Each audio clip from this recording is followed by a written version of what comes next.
Olá, vamos começar com uma situação que, olha, talvez seja bem familiar. Você abre os olhos de manhã e, pronto, a lista de preocupações já começa a se formar na cabeça. Ah, sim. O trabalho, uma conta que apareceu do nada, aquela conversa difícil que você precisa ter, a saúde. Parece uma montanha de problemas diferentes, sabe? Cada um exigindo uma solução específica. Com certeza. Mas e se tudo isso for, na verdade, só a ponta de um iceberg? E se todos esses problemas forem manifestações diferentes de um único problema bem mais profundo? É uma ideia em tanto. Pois é, essa é a ideia provocadora que a gente vai explorar hoje, mergulhando nos comentários de Kenneth Wapnick sobre a lição 79 de Um Curso em Milagres. Nossa missão aqui é tentar desvendar essa ideia radical de que só existe um problema. E o mais intrigante. E o mais intrigante, que ele já foi resolvido. A questão é, por que a gente não percebe isso? Exatamente. A análise do Wapnick parte de uma premissa muito direta. Um problema não pode ser resolvido se você não sabe qual é. Simples assim. E segundo ele, o nosso erro fundamental é de diagnóstico. A gente vive olhando para o mundo e vendo assim uma infinidade de incêndios para apagar, cada um parecendo totalmente separado do outro. Certo. E essa percepção nos coloca numa posição de fracasso quase garantido, né? Porque a gente está sempre correndo atrás dos sintomas sem nunca chegar na causa real. E tem uma citação no material que resume isso de uma forma bem forte, que é: a tentação de considerar os problemas como muitos é a tentação de manter o problema da separação sem solução. Essa frase é a chave de tudo. Ok, então vamos desempacotar isso. Que separação é essa e por que chamá-la de o único problema? Essa é a grande revelação que o texto propõe. O único problema é a separação. Mas o que isso significa na prática, né? É a crença fundamental, lá no fundo da nossa mente, de que estamos desconectados da nossa fonte. De Deus, do universo. Isso, como a pessoa prefere chamar. É aquela sensação de sermos uma entidade isolada, sozinha, por conta própria, no mundo.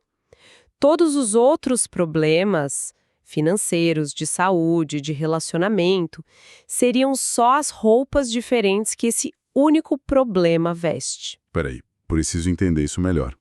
A ideia é que a minha preocupação com o aluguel no fim do mês não é de fato sobre dinheiro, mas sobre essa tal de separação. Em sua raiz, sim. Porque para a maioria das pessoas, e eu me incluo nisso, a conta do banco é bem mais real e urgente do que uma ideia, assim, filosófica. Como a gente faz essa ponte? Essa é a objeção perfeita, e é exatamente aí que a estratégia do que o curso chama de ego entra. É importante dizer que o ego aqui não é o conceito do Freud, tá? Certo, é outra coisa. Pense nele como a personificação daquela crença na separação. É a voz na nossa cabeça que insiste que somos sozinhos, vulneráveis, definidos pelo nosso corpo e pela nossa história. Ok. E a grande jogada desse sistema de pensamento, segundo Wapnick, é pegar essa única ideia abstrata de separação na mente e projetá-la para fora. Projetar como?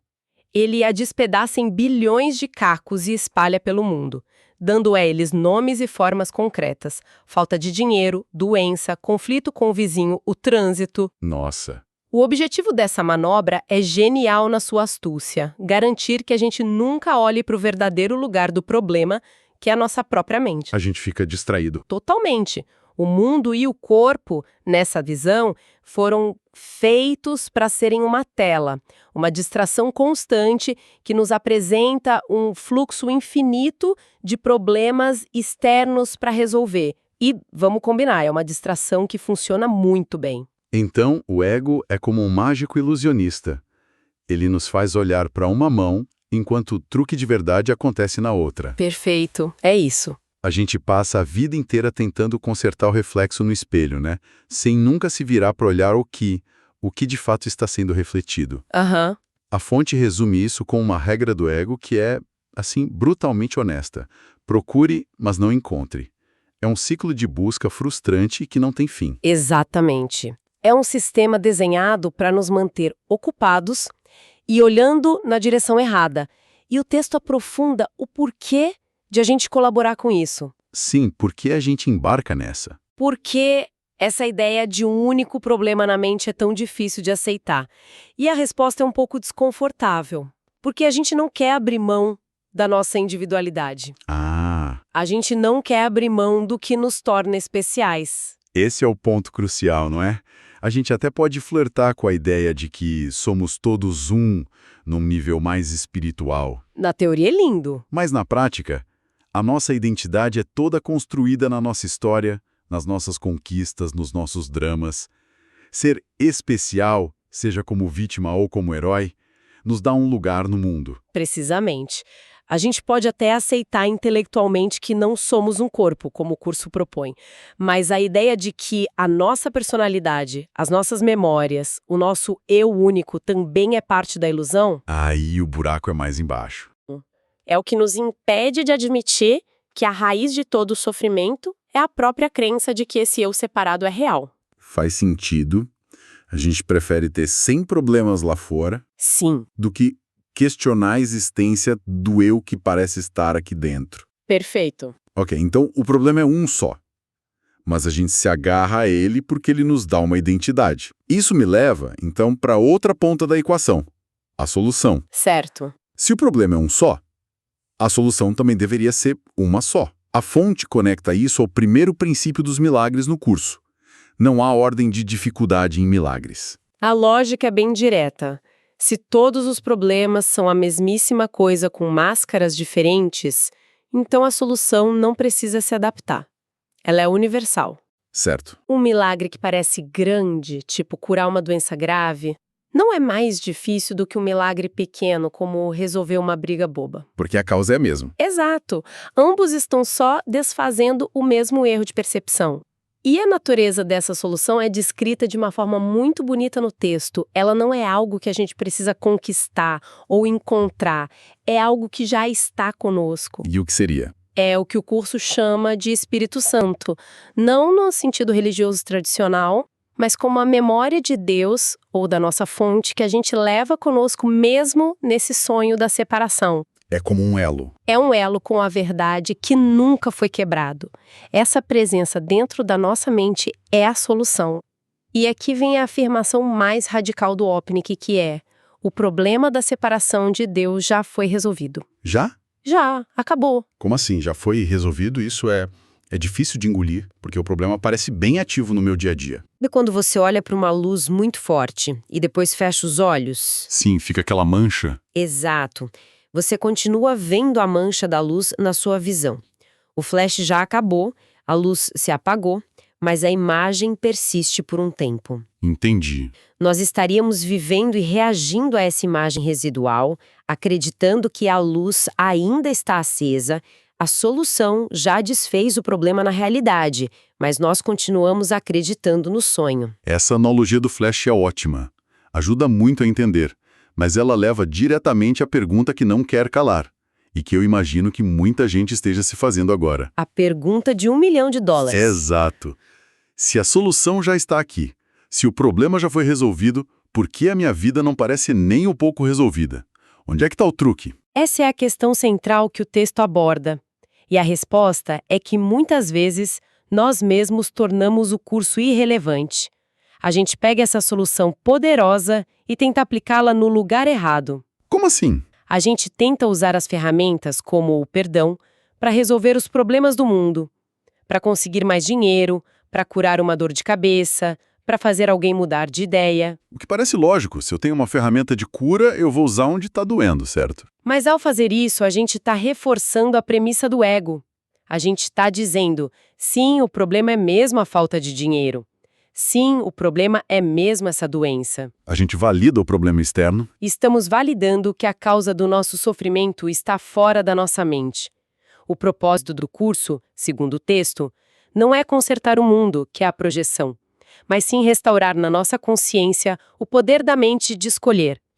Tem uma passagem que o Wapnick cita, em que Jesus explica para Ellen Schuckman, a escriba do curso, que ele não interveria nos pensamentos dela, para não depreciar o poder do seu próprio pensamento, pois isso seria contrário a todo o propósito do ensinamento. Nossa, isso é poderoso. O objetivo é nos devolver o poder, não ser uma força externa que conserta as coisas para nós. Entendi. Então não é sobre usar uma força espiritual para consertar o meu carro que quebrou. Não. É sobre reconhecer que a minha raiva por causa do carro quebrado é o verdadeiro problema e que eu tenho o poder de escolher uma outra forma de ver isso, a mudança interna. Exatamente. A solução é aplicada à causa, que é a escolha pela separação na mente, e não ao efeito, que é o carro quebrado no mundo. Certo. Então, como a gente faz isso na prática?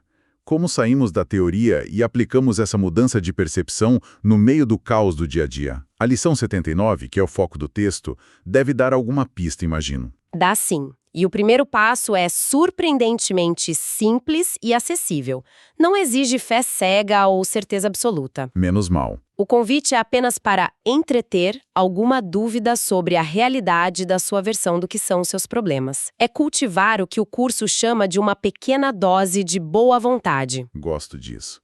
Não é preciso acreditar em tudo, só estar disposto a questionar um pouquinho as próprias certezas. Exato. Tipo, estar disposto a considerar que talvez o meu chefe não seja 100% a fonte de todo o meu estresse. Só essa pequena dúvida já é o começo. É a porta de entrada. A partir daí, o exercício prático sugerido é bem direto. No momento em que uma dificuldade surgir, a instrução é parar e dizer a si mesmo rapidamente: deixe-me reconhecer este problema para que ele possa ser resolvido. Ok. O passo seguinte é o mais crucial: suspender todo o julgamento sobre qual você acha que é o problema. A sugestão é, se possível, fechar os olhos por um momento e simplesmente perguntar, com a mente aberta, qual é o problema aqui? Então esperar pela resposta, sem tentar forçá-la. A fonte também fala sobre tornar essa prática bem pessoal, né? Dá até um exemplo de acordar se sentindo mal. Sim, isso é muito importante. Em vez de focar no sintoma físico, a sugestão é reinterpretar. Isso, a prática seria reconhecer: o problema não é a dor de garganta. O problema na sua causa é que, em algum nível, eu afastei o amor. Eu escolhi a separação e a dor de garganta é apenas o símbolo disso no corpo. É uma mudança de perspectiva e tanto. É o coração da prática. E um ponto essencial que o Wapnick ressalta é fazer isso sem um pingo de culpa ou autojulgamento.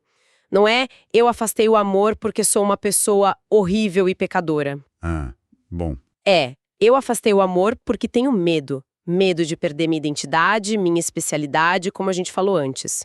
E aí que tudo se conecta com o processo de perdão, imagino. O perdão, nesse contexto, não é sobre perdoar o outro, mas sobre corrigir a nossa própria percepção. Perfeitamente. O milagre funciona trazendo o problema de volta para a resposta que já existe na mente. A fonte usa uma imagem muito poderosa de outra parte do curso para descrever esse processo. Qual? O que foi projetado para fora é visto dentro, e lá o perdão o deixa desaparecer. Ali, finalmente, a doença e seu único remédio se unem em um brilho de cura. Uau! O processo é esse: pegar as ilusões de separação que a gente espalhou pelo mundo e trazê-las de volta para a luz da verdade dentro da nossa mente. O perdão é simplesmente deixar ir a crença de que o problema estava lá fora. Ok, vamos amarrar as pontas então. A ideia central que a gente explorou hoje é que essa sensação de estarmos sobrecarregados por uma infinidade de problemas é, na verdade, uma ilusão. Uma distração. Uma estratégia de distração muito bem elaborada pela parte da nossa mente que acredita na separação. O argumento do texto é que o único problema real é essa crença, e a única solução é parar de lutar contra as sombras na parede e, em vez disso, trazer essa percepção equivocada de volta à mente. Exato. Onde a resposta, a verdade da nossa unidade, já está esperando por nós. Certo. E isso nos deixa com uma reflexão final que está implícita em todo o texto do Wapnick. Ele afirma que toda a nossa existência como um ser físico e psicológico se baseia na ideia de que não somos responsáveis. De que o problema está sempre lá fora. Sempre. A questão a ser ponderada, então, é: o que poderia mudar na experiência diária se, mesmo que por um instante, cada problema externo, de um engarrafamento a uma discussão, de uma preocupação financeira a uma dor física, Tudo. fosse visto não como um evento aleatório vindo de fora, mas como um reflexo, um eco de uma única escolha interna de se sentir separado. O que significaria, na prática, parar de tentar consertar o mundo e, em vez disso, focar em curar apenas essa única decisão repetidamente dentro da própria mente.